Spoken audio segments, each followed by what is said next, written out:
रख हौसला वो मंजर भी आएगा, प्यासे के पास चल के समंदर भी आएगा।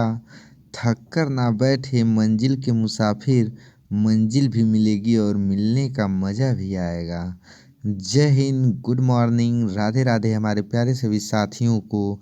जी के पी स्टडी हब चैनल में आप सभी लोगों का तहे दिल से स्वागत है। तो साथियों, आज हम लेकर के आ चुके हैं सेकंड क्लास कॉन्स्टिट्यूशन का। जो फर्स्ट क्लास नहीं देखा है वो जा कर के देख लेगा। और साथियों, हम आज सेकंड क्लास में भी 50 क्वेश्चन करेंगे।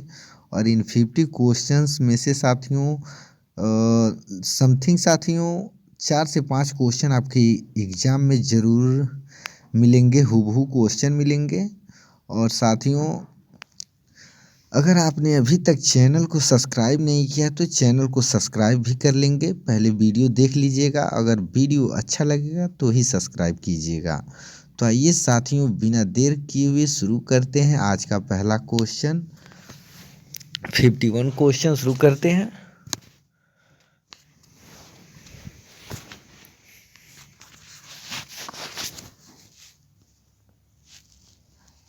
क्वेश्चन देखते हैं साथियों।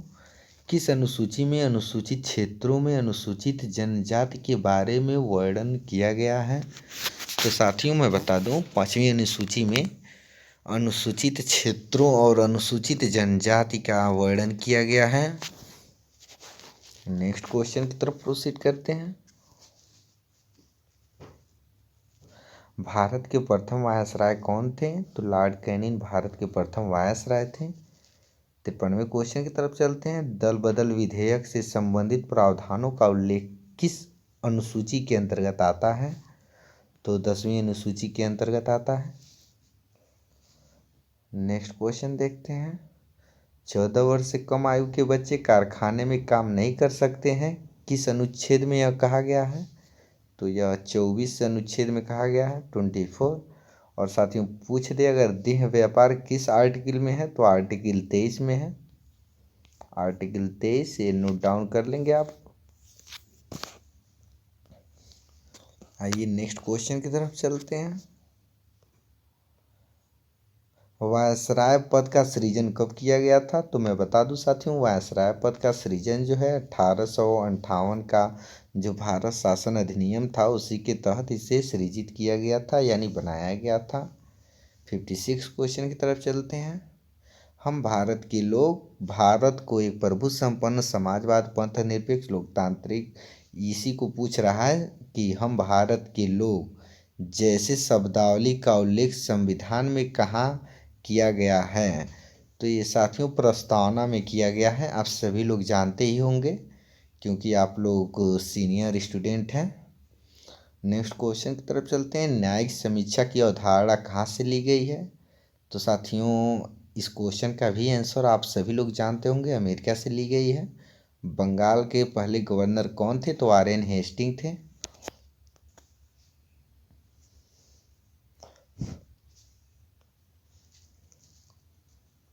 नेक्स्ट क्वेश्चन आ चुका है साथियों। नेक्स्ट क्वेश्चन का आंसर बताएंगे। राष्ट्रपति किस अनुसूची के अंतर्गत संयुक्त बैठक बुलाता है?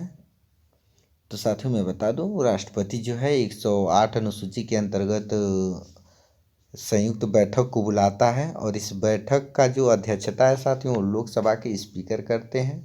और संयुक्त बैठक साथियों जो धन विधेयक होता है उसके खिलाफ नहीं लाया जा सकता है, यानी साथियों धन विधेयक के खिलाफ संयुक्त बैठक नहीं बुलाया जा सकता है। नेक्स्ट क्वेश्चन की तरफ प्रोसीड करते हैं। सर्वोच्च न्यायालय के प्रथम मुख्य न्यायाधीश कौन थे? तो मैं बता दूं साथियों, सर्वप्रथम हीरालाल जेकानिया जी को सर्वोच्च न्यायालय का मुख्य न्यायाधीश बनाया जाता है। नेक्स्ट क्वेश्चन देख लेते हैं। भारतीय संविधान का सबसे बड़ा स्रोत क्या है? तो भारतीय संविधान का सबसे बड़ा स्रोत है 1935 का भारत शासन अधिनियम, 1935 का भारत शासन अधिनियम। 62 क्वेश्चन। पंचायती राज संस्थाओं को संवैधानिक मान्यता हेतु किस समिति ने सिफारिश की थी? तो यह जो है साथियों लक्ष्मी मल सिंघवी समिति ने सिफारिश की थी। अब आ जाता है दूसरा क्वेश्चन। न 1935 के अधिनियम को किसने दासता का अधिकार पत्र कहा?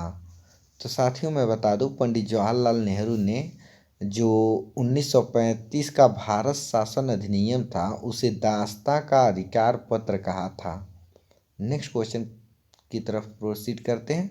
संविधान सभा के संवैधानिक सलाहकार कौन थे? तो बी एन राव जी थे। आई होप आप सभी लोग जानते होंगे बी एन राव जी का नाम। अब हम नेक्स्ट क्वेश्चन की तरफ चलते हैं। विधि दिवस कब मनाया जाता है? तो विधि दिवस साथियों 26 नवंबर को मनाया जाता है। 66वां क्वेश्चन, मंत्रिमंडल शब्द का उल्लेख किस अनुच्छेद में है? तो अनुच्छेद 352 में है। नेक्स्ट क्वेश्चन लगे हाथ देख लेते हैं। प्रथम बार राष्ट्रीय ध्वज कब फहराया गया था? तो 26 जनवरी 1930 को फहराया गया था साथियों प्रथम बार राष्ट्रीय ध्वज। और ये कहाँ फहराया गया था? तो रावी नदी के तट पर शायद फहराया गया था साथियों। 68 की तरफ चलते हैं। शिक्षण संस्थाओं में धार्मिक शिक्षा का प्रतिबंध किस अनुच्छेद के तहत लगाया गया? तो मैं बता दूं साथियों, अनुच्छेद 28 के तहत लगाया गया। नेक्स्ट क्वेश्चन, मतदाता की आयु 21 वर्ष से घटाकर के 18 वर्ष किस संविधान संशोधन के द्वारा की गई थी? तो मैं बता दूं साथियों, 61वां संविधान संशोधन के द्वारा मतदाता की आयु 21 वर्ष से घटाकर के 18 वर्ष कर दिया गया था। अब हम लोग नेक्स्ट क्वेश्चन की तरफ बढ़ते हैं। 71वां क्वेश्चन, डॉक्टर भीमराव अम्बेडकर ने किस प्रदेश से संविधान सभा के सदस्य थे? तो मैं बता दूं साथियों, वो बम्बई से थे। राष्ट्रीय ध्वज का डिजाइन जो है साथियों किसने तैयार किया था? तो पिंगली वकैया जी ने राष्ट्रीय ध्वज का डिजाइन तैयार किया था। नेक्स्ट क्वेश्चन की तरफ प्रोसीड करते हैं। आधुनिक भारत का मनु किसे कहा जाता है? तो आधुनिक भारत का जो मनु है वो डॉक्टर भीमराव अम्बेडकर जी को कहा जाता है। दोनों सदनों की संयुक्त बैठक को बुला सकता है। दोनों सदनों की जो संयुक्त बैठक होती है साथियों वो राष्ट्रपति बुलाता है और लोकसभा का अध्यक्ष उसकी अध्यक्षता करता है। अब हम नेक्स्ट क्वेश्चन देखते हैं साथियों। भारत में प्रथम आम चुनाव कब हुआ था? तो 1951 और 52 में प्रथम आम चुनाव हुआ था। 9वीं अनुसूची किस संविधान संशोधन द्वारा जोड़ी गई? तो प्रथम संविधान संशोधन के द्वारा साथियों जोड़ी गई थी 9वीं अनुसूची 1951 में। संविधान संशोधन द्वारा प्रस्तावना में संशोधन किस संशोधन के द्वारा किया गया था? तो 42वें संविधान संशोधन के द्वारा किया गया था साथियों। नेक्स्ट क्वेश्चन की तरफ प्रोसीड करते हैं 78 की तरफ।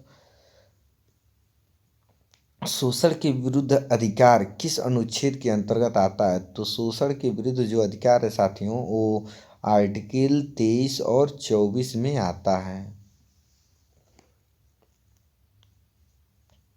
79 देखते हैं। मौलिक अधिकार किस देश से लिया गया है? तो अमेरिका से लिया गया है। किस संविधान संशोधन द्वारा दिल्ली को राष्ट्रीय राजधानी का दर्जा दिया गया था? तो 69वें संविधान संशोधन के द्वारा दिल्ली को राष्ट्रीय राजधानी घोषित किया गया था। नेक्स्ट क्वेश्चन की तरफ प्रोसीड करते हैं। ईस्ट इंडिया कंपनी के शासन का अंत किस अधिनियम द्वारा किया गया? तो 1858 का भारत शासन अधिनियम के द्वारा किया गया था। लोक लेखा समिति में कितने और किस सदन के सदस्य हैं? तो साथियों मैं बता दूं 22 सदस्य लोक सभा के और 22 सदस्य साथियों टोटल सदस्य होते हैं। ठीक है, 22 जो है वो कुल सदस्य होते हैं और इसमें 15 सदस्य लोकसभा से होते हैं और 7 सदस्य राज्यसभा से होते हैं। ठीक है, तो हम आगे बढ़ते हैं नेक्स्ट क्वेश्चन की तरफ। सभी लोगों को ये चीज़ समझ में आ गई होगी। 86वां क्वेश्चन देखते हैं। 73वें और 74वें संविधान संशोधन के समय देश के प्रधानमंत्री कौन थे? तो पीवी नरसिम्हा राव देश के प्रधानमंत्री थे। 87वां क्वेश्चन देख लेते हैं। भारत का राष्ट्रपति किस अनुच्छेद के अंतर्गत आता है? तो अनुच्छेद 52 के अंतर्गत आता है। 88वां क्वेश्चन, महाभियोग की प्रक्रिया उल्लेख किस अनुच्छेद में है? तो अनुच्छेद 61 में आता है साथियों महाभियोग की प्रक्रिया। 89वां क्वेश्चन, भारत का उपराष्ट्रपति किस अनुच्छेद के अंतर्गत आता है? तो भारत का जो उपराष्ट्रपति है साथियों वो आर्टिकल 63 में आता है। 90वां क्वेश्चन देख लेते हैं, भारतीय संविधान का मैग्ना कार्टा किस भाग को कहा जाता है? तो भाग 3 को कहा जाता है भारतीय संविधान का मैग्ना कार्टा, जिसे मौलिक अधिकार कहा जाता है। 91वां क्वेश्चन देख लेते हैं, धन विधेयक को संसद के किस सदन में पेश किया जाता है? तो इस क्वेश्चन का आंसर अभी हम साथियों एक्सप्लेन जब कर रहे थे तो बताए थे, जो धन विधेयक है वो सिर्फ लोकसभा में ही पेश किया जाता है। अब हम नेक्स्ट क्वेश्चन देख लेते हैं, डॉक्टर भीमराव अम्बेडकर ने किस अधिकार को भारतीय संविधान की आत्मा कहा है? तो साथियों संवैधानिक उपचारों का जो अधिकार है उसे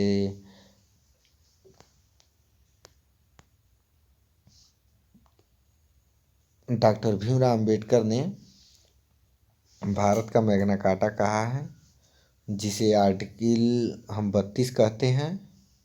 नेक्स्ट क्वेश्चन देख लेते हैं साथियों, किस संशोधन द्वारा संपत्ति के मूल अधिकार को एक कानूनी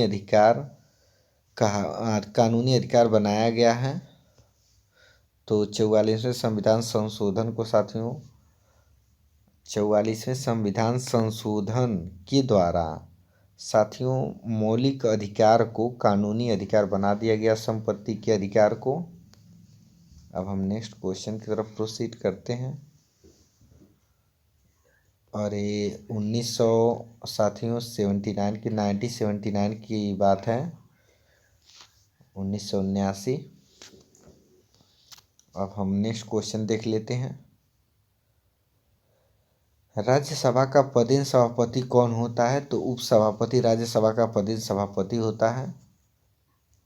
95, केंद्र और राज्य के बीच संबंध समवर्ती सूची प्रस्तावना की भाषा कहाँ से लिया गया है? तो यह ऑस्ट्रेलिया से ली गई है साथियों। 96 क्वेश्चन देख लेते हैं, राष्ट्रपति संसद में कितने सदस्य मनोनीत करता है? तो राष्ट्रपति साथियों संसद में 14 सदस्य टोटल मनोनीत करता है, जिसमें से 12 सदस्य राज्यसभा से और 2 सदस्य लोकसभा से मनोनीत करता है। अब आ जाते हैं 98 क्वेश्चन की तरफ। 98 नहीं साथियों 97 अभी नहीं देखे हैं तो उसे देख लेते हैं, प्रकलन समिति में कितने सदस्य होते हैं टोटल? तो साथियों टोटल जो है लोकसभा में 30 सदस्य होते हैं, इसमें सभी 30 सदस्य लोकसभा से ही होते हैं। अब हम नेक्स्ट क्वेश्चन देख लेते हैं, धन विधेयक किस अनुच्छेद में उल्लिखित है? तो जो धन विधेयक है साथियों वो आर्टिकल 110 में उल्लिखित है। अब आते हैं साथियों लास्ट क्वेश्चन देख लेते हैं आज का, प्रांतीय संविधान समिति के अध्यक्ष कौन थे? तो सरदार वल्लभ भाई पटेल जो है प्रांतीय संविधान समिति के अध्यक्ष थे। और साथियों मैं बता दूं, अगर ये वीडियो आपको अच्छा लगा हो तो लाइक ज़रूर कर दीजिएगा, और चैनल को अभी तक सब्सक्राइब नहीं किए तो सब्सक्राइब कर लीजिएगा। साथियों अब हम हिंदू लॉ का नेक्स्ट चैप्टर पढ़ाने वाले हैं, जहाँ पे हम ख़त्म किए थे। और साथियों धीरे धीरे आपके एग्ज़ाम होने से पहले सभी चैप्टर कंप्लीट कर देंगे, 5 बुकों को एकदम हम बेहतरीन ढंग से पढ़ा देंगे, ताकि आप 75% मार्क